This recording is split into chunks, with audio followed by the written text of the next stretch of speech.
In this video, I want to share with you the 10 activities that you need to be doing as a network marketer in your business every single week to get progression. Before you jump off, I want you to really appreciate that although I am sharing 10 of them, you might only need to do 3, 4, or 5 based on where you're at right now. And maybe I will share at each point what I would be doing if I was in each situation, whether you're a beginner, you're a professional, or you're like $1 million income earner. If I don't mention something on this list that you are doing, then I would take a step back, take a breather, and say to yourself and figure out to yourself, hang on a minute, is this actually worth me doing it or not? Because I've sat down, I've got my notes here on my phone, I'm going to be referencing them, so I'm going to kind of go through each one. Number 1 is to create social media content every single day. Now, before you go every single day, I want you to think about how long a piece of content actually takes. I would actually say that if you time yourself brushing your teeth, and brushing your teeth counts as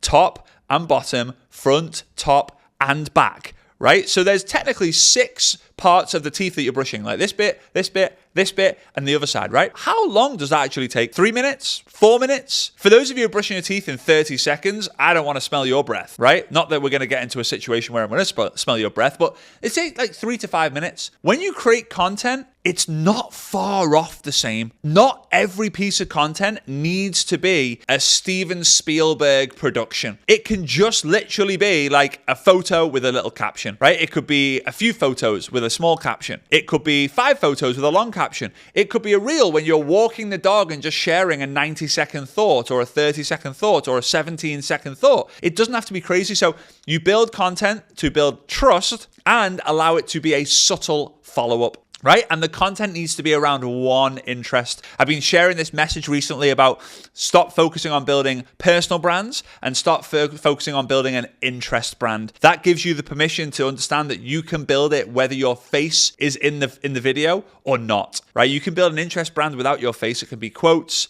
it could be B-roll videos, reels that I call them, all right? So again, number 1, creating content. So my question to you, are you doing activity number 1 on a daily basis or a weekly basis? Like maybe you're doing 5 posts a week, which is a good start. Let me know in the chat if you're doing activity number 1. Activity number 2 is start new conversations. How can you expect your business to grow from a personal production perspective if you're not having conversations? You have to have conversations every single day. And now in today's world, it has become easier to start a conversation right now. I can pull up my phone, I can go onto Instagram, and I can go into the comments of a post, I can go into the viewers of my stories, I can go to the comments of other people's posts, I can go to my new followers, I can go to the locations, I can go to the places, I can go to the explore feed, and I could start 10 conversations in the next 10 minutes. No problem, no resistance, no issues. And starting conversations is not a this problem, it's a this problem. Like knowing what to say and typing it is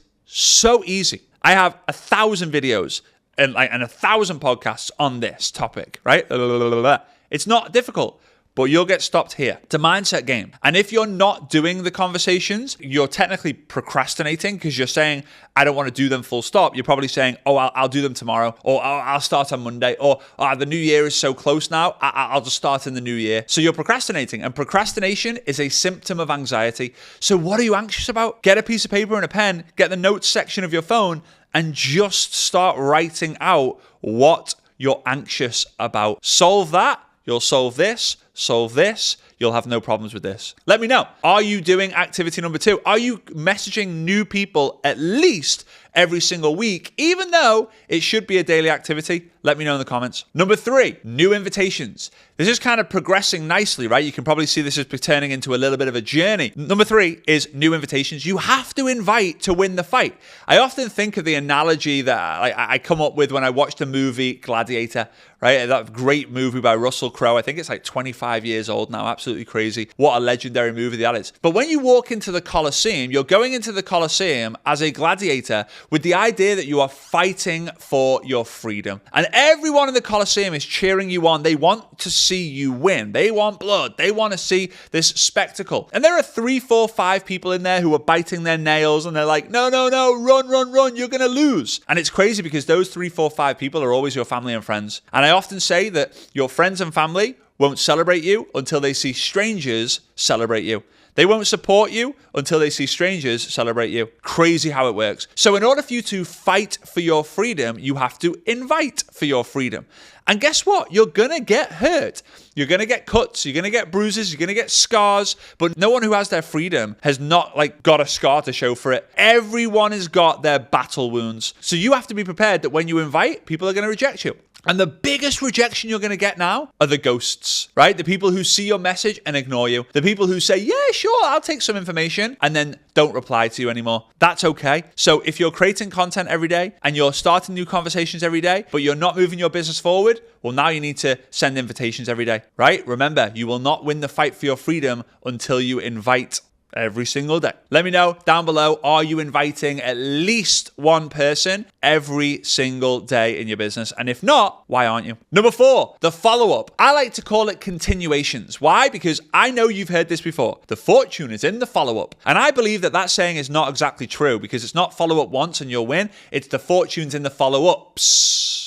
It's plural. But even though you know that, because you've heard it 1,000 times in your life, for some reason you don't do it. And I know the reason you don't do it is most likely linked to the fear of failure or the fear of rejection. Why would I ask someone to join my business when I asked them a month ago and they said no? And it was a definite no. It was a hard no. Why would you? You wouldn't go to a bar and ask a girl if they would let you give her a drink, right? So, hey, can I buy you a drink? That would be terrible if I did it like that, right? You ask a girl for a drink and she says no. And then 5 minutes later, can I buy you a drink? No. 5 minutes later, no.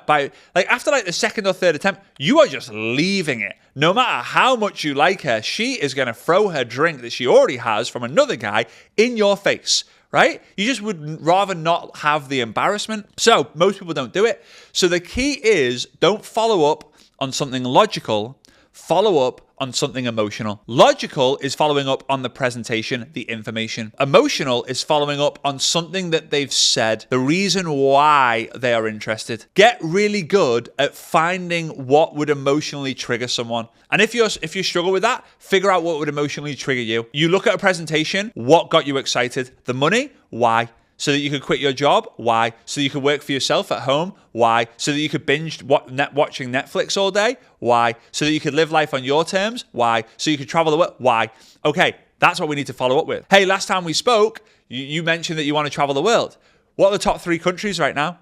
I would love to go to Iceland, to Zimbabwe, and to the Maldives, right? For example. Now you follow up on that. Hey, have you booked your Maldives trip yet? If they say no, why not, man? I want to cheer you on. Let's go. Good friends aren't just there for the bad times and the hard times. Good friends are there to celebrate the really good times. That's what good friends are there for. So again, you're there to celebrate and cheer that person on, okay? Are you following up with people every single week? I didn't do it every day because it took me so much energy to follow up. I never liked it, but I did it because it made a fortune. Okay, so are you following up every single week? I used to do follow-up Fridays, and then when I got really busy and really productive, it was follow-up Fridays and then momentum Mondays, which turned into closed on Mondays, but that's for another topic. Number 5, ask for the sale or ask for someone to join.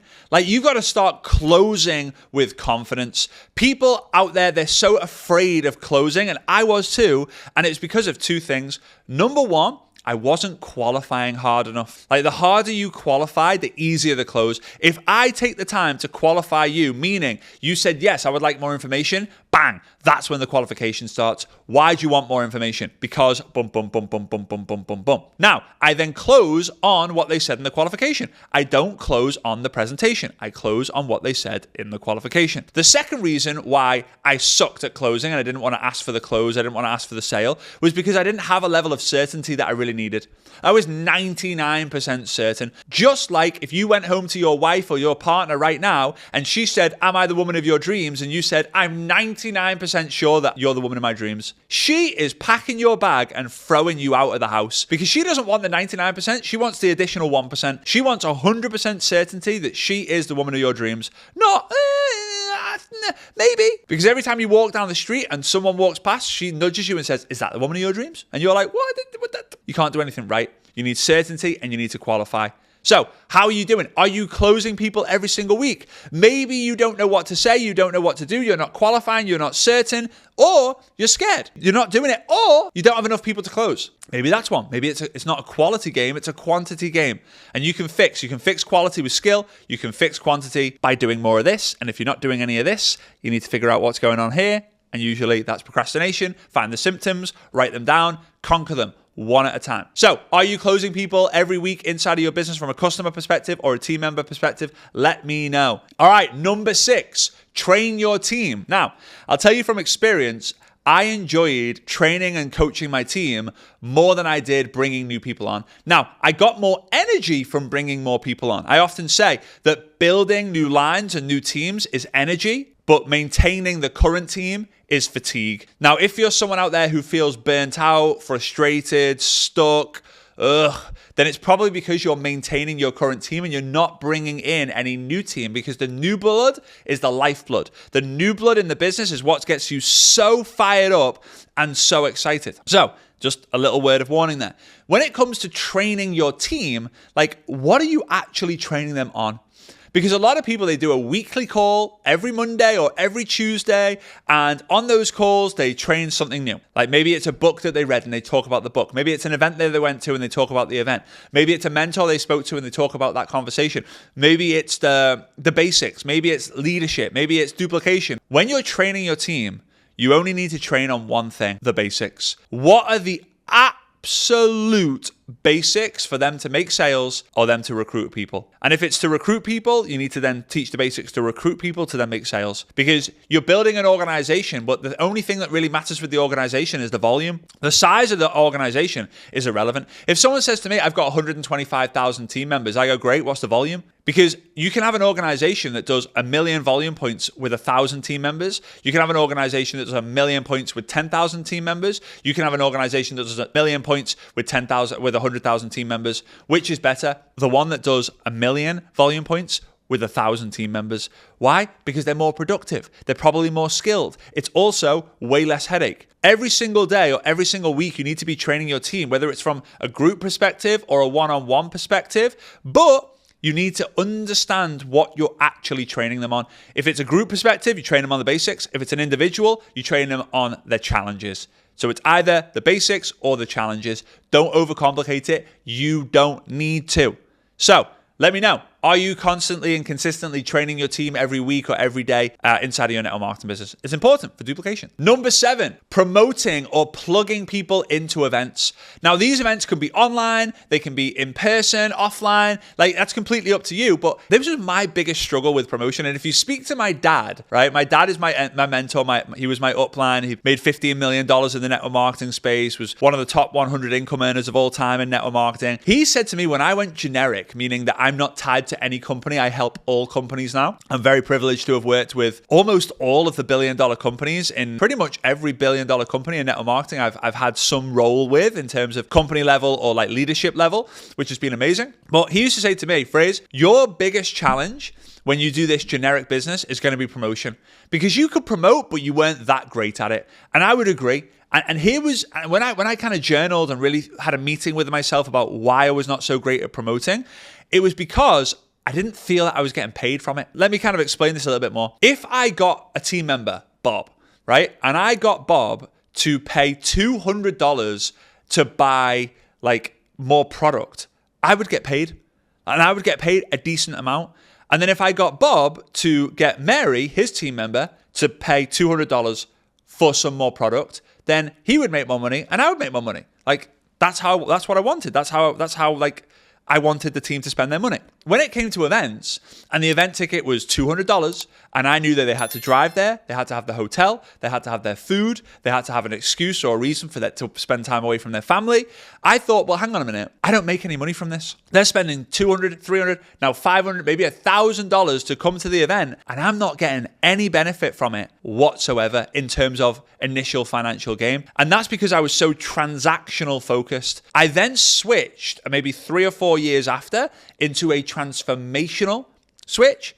And I realized that, hang on a minute, the money is in the transformation, not the transaction. I'm not interested in getting someone to spend $200 on more product and me making some more volume and more commission. I'm interested in someone coming to a series of events so that one of them makes them go, I've got it. This is bigger than I thought it was. I've got the big picture vision. Oh my Lord, I've got the skills that I need. Oh my days, I've heard a story that I can really connect with. Right? If I get the vision, I get the skills, I get the story, boom, I can move on and they can have a complete transformation, which takes it from a $200 volume point purchase to a $2 million volume organization, let's say. So as soon as I realized that, I promoted every single day. I was promoting the weekly Zoom calls. I was promoting the monthly events, the national events, the international events, the quarterly events. Then when I got into my own space, I was promoting my books every day, promoting my courses every day, promoting my trainings every day, promoting my events every day, promote. And some people will feel offended because you're over promoting. Think about it. The new Mission Impossible movie comes out. There is promotion everywhere, on the TV, on internet ads, on billboards, on the radio, everywhere. The people who promote the best and the most are the ones who win. Best known beats best. You don't have to become the best network marketer in the world. People just need to know about it. People just need to know about you, and how you do that is by promoting. So my question to you is, are you only promoting the events with a month to go till the event, or are you spending time every single week to promote the next event? Number 8 is personal development. Now, I don't count this as business time. Like, I think one of the big issues in network marketing, we'll come to this in a minute, is time management and personal production, like level of productivity. But for me, personal development is just something that I just do throughout the day. Now, I've got a couple of weird things that maybe you do, maybe you don't, and it's maybe a little bit strange, but I would highly recommend if you implement it. I don't do personal development through books. Now, I've written books, I recommend books, but for me, sitting down and reading books is not the best use of my time. And the reason is because I know to really understand and study the book, I need to read the book 5, 6, 7, 8 times. But for me to understand a book, I can listen to it or watch a video based on it 100 times. Easier because I can do other things and it will be a part of my system. Maybe I don't know all the different quotes, but I know the main point of the book and I can pass that on. So when I step into my car alone, because if the kids are in there, it's very difficult. When I step into the car alone, straight away, I'm hearing from either Jim Rohn, Zig Ziglar, Bob Proctor, Tony Robbins, like some of these legends, the icons, 3 of those 4 which are no longer here. They're timeless. The second thing that I do, and this is the weird one, is I bought an Alexa. Right? And I know some of you already got an Alexa. They're like, that's not weird. But it is positioned in my house, in the middle of the house, and it's on all the time. And since I've had kids, it's not maybe 100% on all the time. But when I'm awake and I'm at home, it is on and it's playing podcasts. I go, Alexa, play the bum bum bum podcast. Sometimes it's my own podcast. I know that sounds weird. But sometimes it is because I want to be able to walk into the kitchen, which is in the middle of my home, and I want to hear positivity and personal development. When I'm in the other room and the door is closed, I know subconsciously that information is coming under the cracks of the doors into my brain, even though that I can't consciously hear it. How do I know that? I grew up my entire life listening to my mum and dad on the other side of a door on business presentations, speaking to people, 3-way calling people, blah, blah, blah, blah, blah, right? I know it works. So it's not sitting down and spending, it's 1 hour personal development time, right? Now, for those of you who are doing 5, 10 pages a day, amazing, don't stop that. But that does not contribute to your 10, 20, 30, 40 hours a week of building your business. That just contributes to your life, right? Journey mindset, not destination mindset. So let me know, what personal development are you consuming right now? If you're watching this video, then it's probably an easy answer. Number 9. This is recognition and criticism. Before you kind of thinking like criticism, what the heck? So I want you to think about this. If you're in a coaching role, fantastic, right? You've probably got an organization that requires you to be a coach. So every week, maybe not every day, but you could do it every day, but at least every week, who are you recognizing for their activity-based achievements and who are you criticizing to help them get better? So let's go through recognition. Maybe once a week, you're going to highlight the members of the week or the wins of the week, shout out to the week based on activity. So, hey, Sarah ran the regional event. Massive shout out to Sarah and everyone's applauding Sarah. You want to create a culture of recognition. You want to create a culture where people crave you to tap them on the shoulder, online or offline, and say, good job, right? And then, hey, everyone, can I just get your attention, please? I just want to give a massive congratulations to Bob, because Bob did such a great job over the last 90 days doing the 90-day run. I believe he deserves our recognition. And everyone's like, yeah, go Bob. Woo! Bob, you're awesome, right?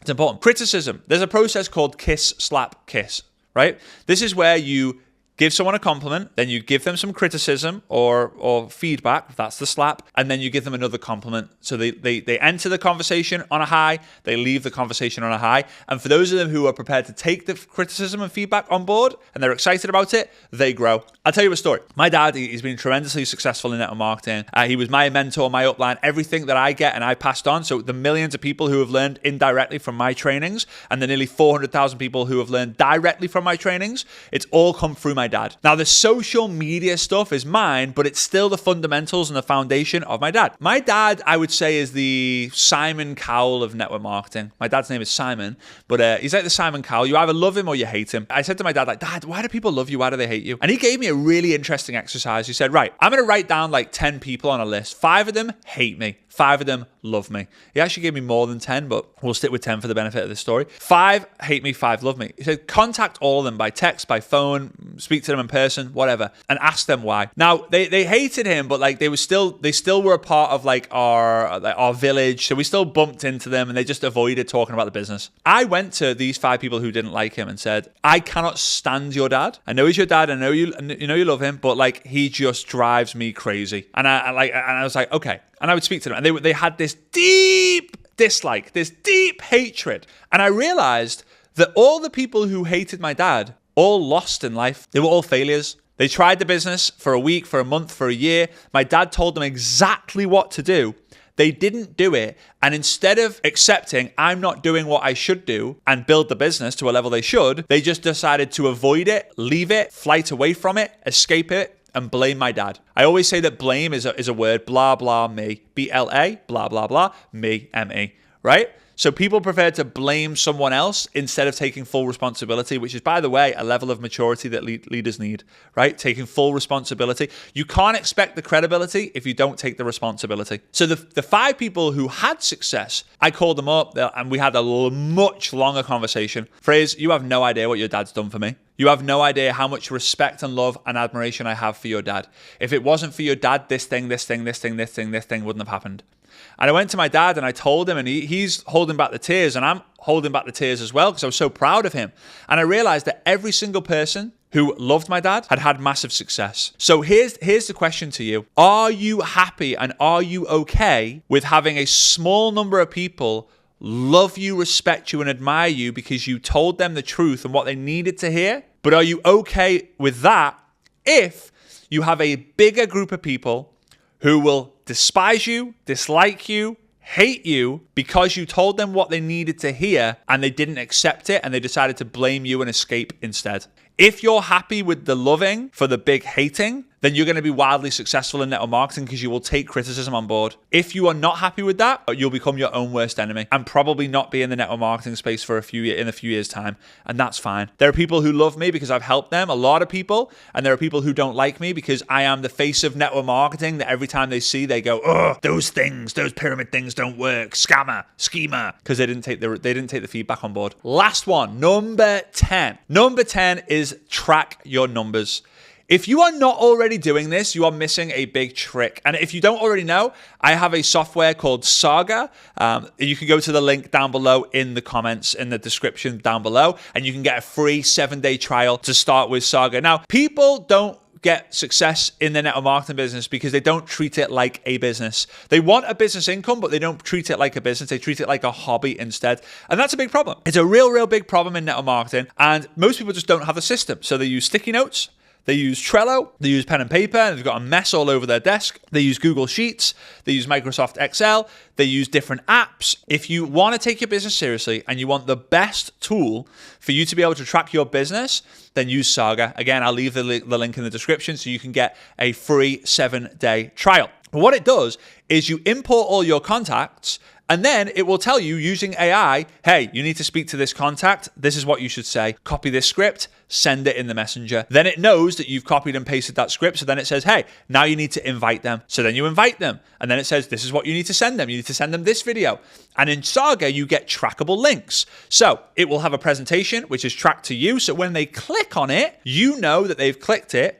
And then it will track how long they've watched the video for. So then it will tell you they've watched 7 minutes of this 7-minute video. So now they're a hot prospect. And now it will say, you need to follow up with them. This is what you should send. Whether it's a story, a success story, a testimonial, information, a follow-up question, blah, blah, blah. Then you follow up with them. Then it says, hey, you need to ask the closing question. It tells you exactly what to do. So if you're someone who can't keep yourself accountable, then there you go. You need to use Saga. And I would say the bonus step, activity 11, is time management productivity. Are you taking time every day or every week to know exactly what you're doing that day, that week, that month? Because if you just simply raise the level of productivity from 10 hours a week to 20 hours a week, I know it sounds like a big jump, but most people are setting 20 hours and only doing 10, or they're setting 10 hours and only doing 5. So if you set 10 and you do 5, if you can do 10 of the 10 hours that you set, you've doubled your productivity. So here's then a question. If you have 100 people on your team who then double their productivity, isn't that better than having 200 people on the team? Yes.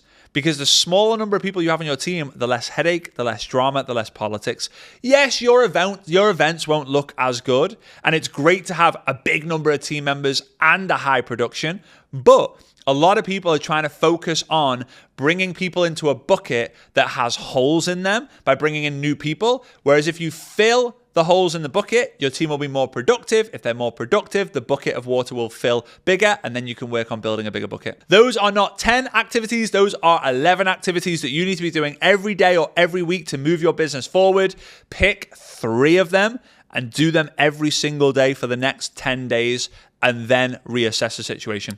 All right? If you got value from this, do me a massive favor, smash the subscribe button, give us a thumbs up, and if you want to check out Saga, go and get that free 7-day trial. And congratulations if you made it to the end of the video. See you on the next one. Bye-bye.